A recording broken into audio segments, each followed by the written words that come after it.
April 21 உயிர்த்த ஞாயிறு தினத்திற்கு பின்னர் அரசாங்கத்திற்கு எதிராக பேராயர் கர்தினால் மெல்கம் ரஞ்சித் ஆண்டகை வீதிக்கு இறங்குவதை தடுப்பதற்காகவே ஏப்ரல் 21ற்கு முன்னர் உண்மையை வெளிப்படுத்துவதாக ஜனாதிபதி குறிப்பிட்டுள்ளார்.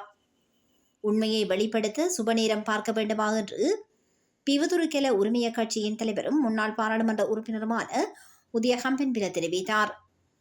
கொழும்பில் உள்ள சர்வஜன சக்தி கட்சியின் காரியாலயத்தில் நேற்று திங்கட்கிழமை நடைபெற்ற ஊடகவியலாளர் சந்திப்பின் போது அவர் இந்த கருத்தை வெளியிட்டார்.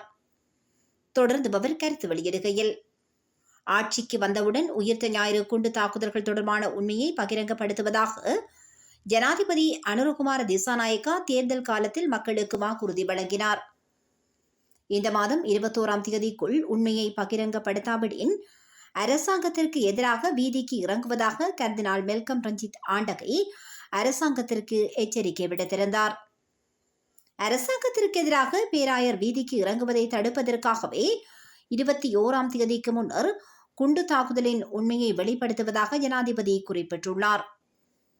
குற்றத்தின் உண்மையை வெளிப்படுத்த சுபநேரம் பார்த்துக் கொண்டிருக்க வேண்டிய அவசியம் கிடையாது. குண்டு தாக்குதல்கள் தொடர்பில் கடந்த காலங்களில் நியமிக்கப்பட்ட ஆணைக்குழுக்கள் பல அறிக்கைகளை வெளியிட்டுள்ளன. இருப்பினும் அந்த அறிக்கைகளின் பரிந்துரைகளை அரசாங்கம் ஏற்றுக்கொள்ளவில்லை.